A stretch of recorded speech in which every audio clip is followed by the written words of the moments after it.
भारत के हृदय में फुसफुसाते देवदार के पेड़ों और भोर की सुनहरी किरणों के बीच अर्जुन नाम का एक अकेला व्यक्ति रहता था। वह भाग्य से नहीं बल्कि अपनी पसंद से अकेला था। जीवन ने उसे एकांत की कला सिखाई थी और उसने इसे शांत गरिमा के साथ अपनाया। उसके दिन चिंतन में बीतते थे, उसकी रातें सितारों की संगति में, जिनमें से प्रत्येक उसे प्राचीन काल की कहानियां सुनाता था। एक दिन बिहार के घने जंगलों में भटकते हुए अर्जुन एक पुराने भूले हुए रास्ते पर ठोकर खा गया। उत्सुकता से वह उस रास्ते पर चल पड़ा। उसका दिल अज्ञात के रोमांच से धड़क रहा था। रास्ता उसे एक शांत उपवन में ले गया, जहां एक पुराना अंजीर का पेड़ ऊंचा और राजसी खड़ा था। इसकी चौड़ी छतरी के नीचे एक आकृति बैठी थी, जो एक भिक्षु के गेरुए वस्त्र पहने हुए पैर मोड़े हुए थी। यह बुद्ध थे।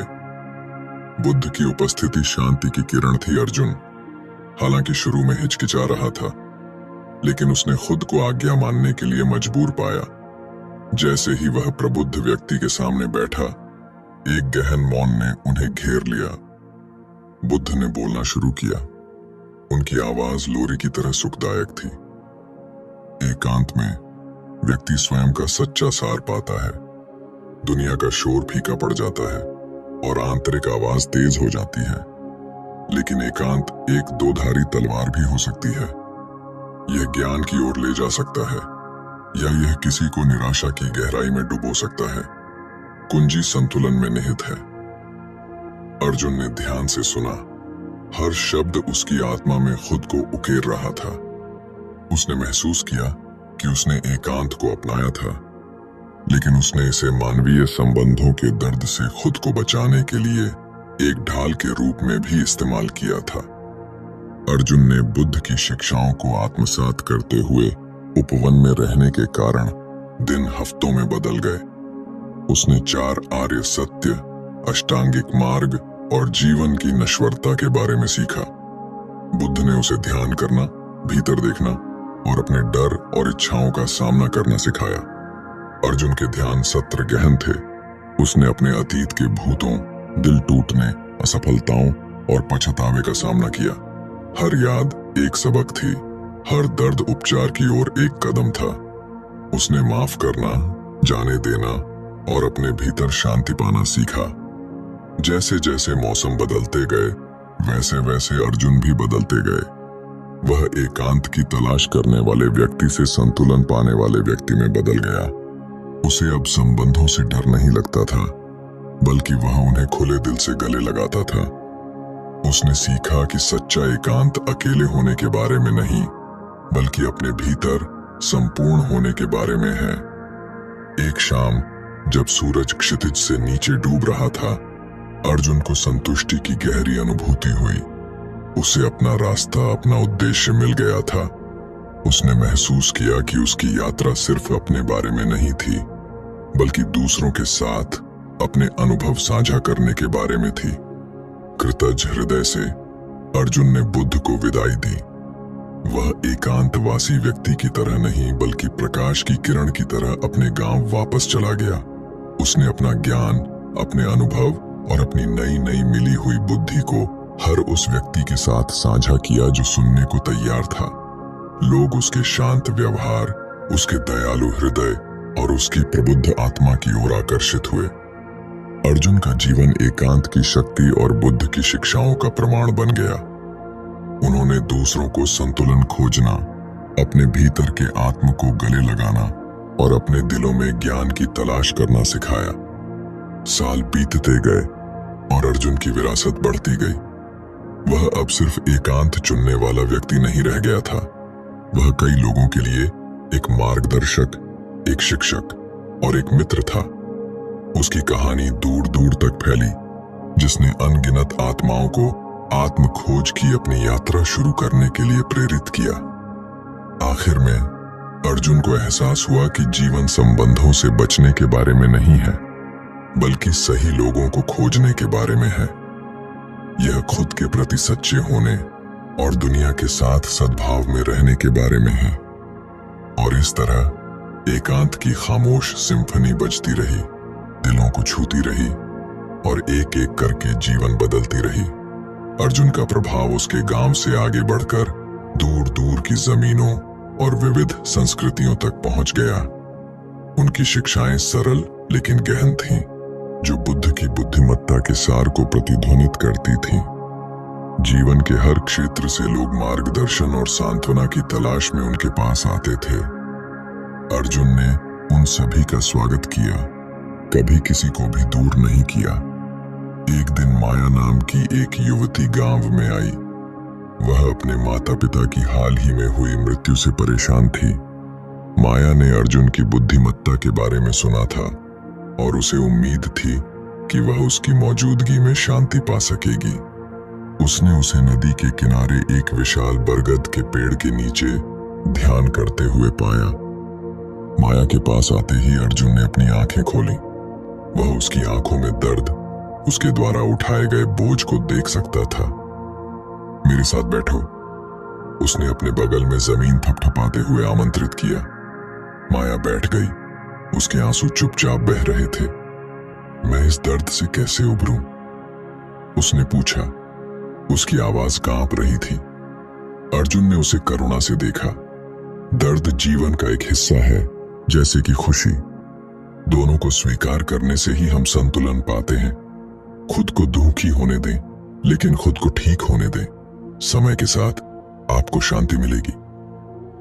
अर्जुन ने एक समूह हीलिंग सर्कल बनाने का फैसला किया, जहां लोग अपनी कहानियां, अपने दर्द और अपनी खुशियां साझा करने के लिए एक साथ आ सकते थे। उनका मानना था कि दूसरों के साथ जुड़कर वे ताकत और समर्थन पा सकते हैं। यह मंडली तेजी से बढ़ी और कई लोगों के लिए शरण स्थली बन गई। प्रत्येक सत्र की शुरुआत अर्जुन द्वारा निर्देशित ध्यान से होती है।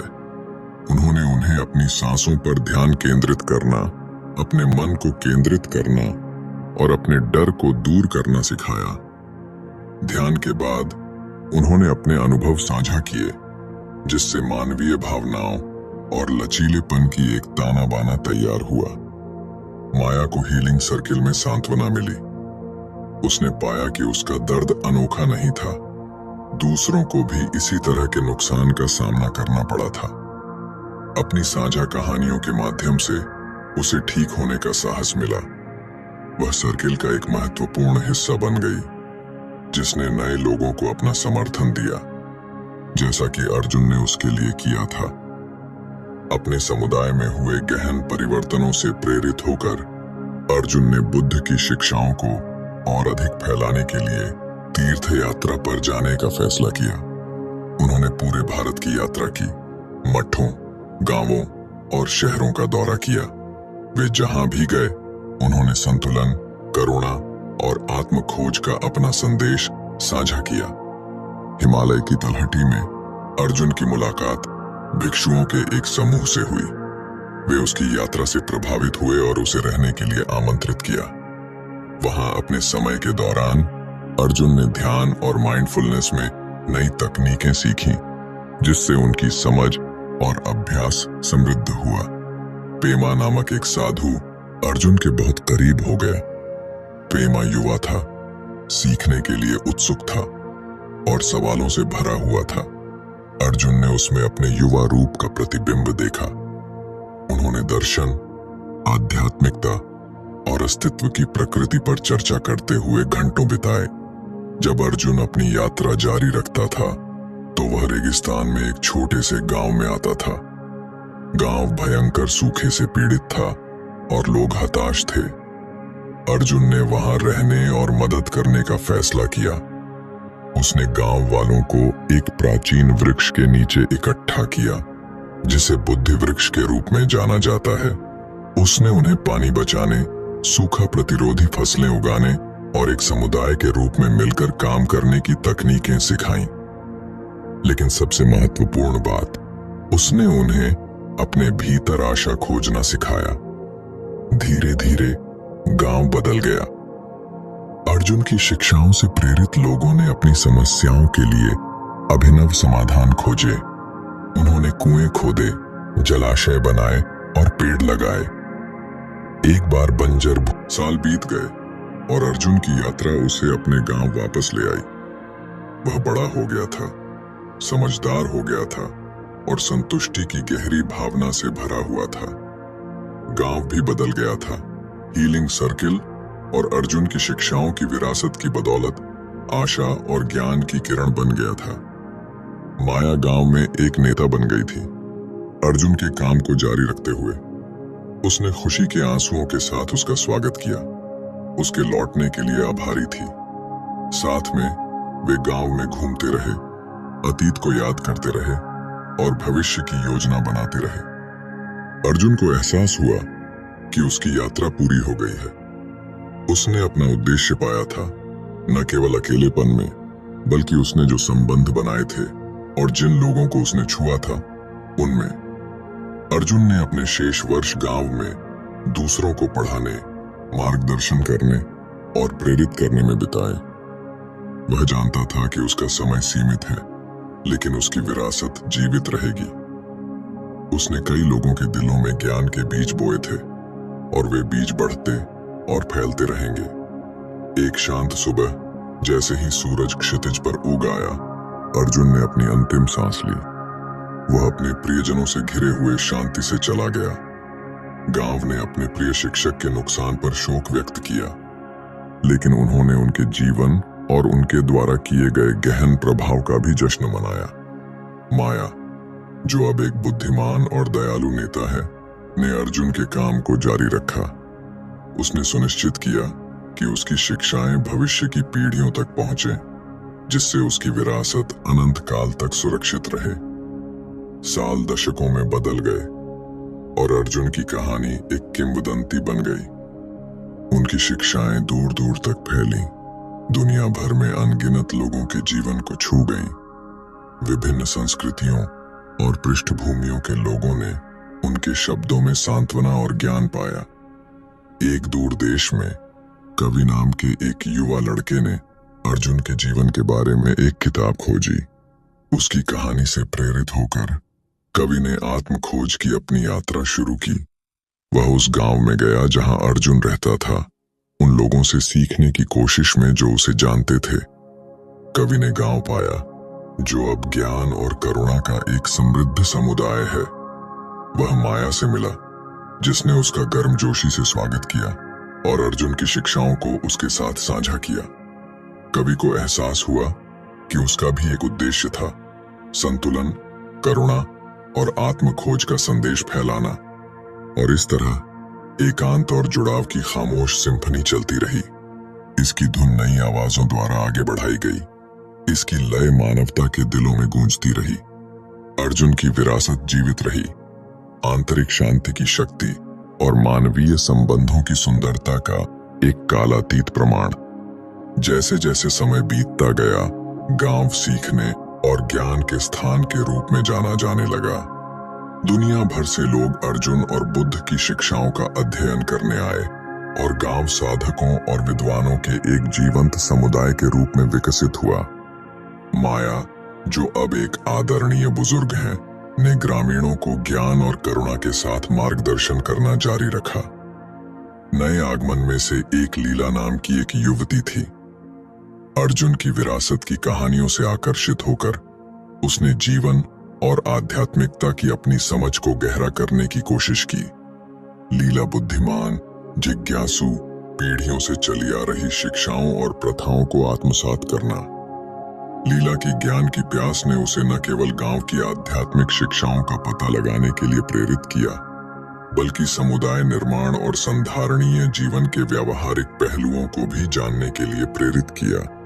उसने कृषि, जल संरक्षण और वैकल्पिक ऊर्जा स्रोतों के बारे में सीखा। उसने एक सामंजस्यपूर्ण और संपन्न समाज बनाने के लिए आध्यात्मिक ज्ञान को व्यावहारिक कौशल के साथ एकीकृत करने के महत्व को देखा। माया ने लीला में बहुत संभावनाएं देखीं और उसे गांव के भीतर और अधिक जिम्मेदारियां लेने के लिए प्रोत्साहित किया। लीला ने कार्यशालाएं और सभाएं आयोजित करना शुरू कर दिया, अपना ज्ञान साझा किया और दूसरों को कार्रवाई करने के लिए प्रेरित किया। उसके नेतृत्व में गांव ने नवाचार करना और विकास करना जारी रखा। जो संधारणीय जीवन और दयालु समुदाय का एक मॉडल बन गया। एक रात जब लीला ज्ञान वृक्ष के नीचे ध्यान कर रही थी तो उसे एक गहन दृष्टि मिली। उसने खुद को एक विशाल महासागर के किनारे पर खड़ा देखा, जिसकी लहरें किनारे से टकरा रही थीं। दूरी पर उसने एक लाइट हाउस देखा, जिसकी रोशनी तूफान के बीच जहाजों को सुरक्षित रूप से मार्गदर्शन कर रही थी। लीला को एहसास हुआ कि वह दूसरों के लिए प्रकाश की किरण बनने के लिए बनी है, ताकि उन्हें जीवन की चुनौतियों से निपटने और आंतरिक शांति का रास्ता खोजने में मदद मिल सके।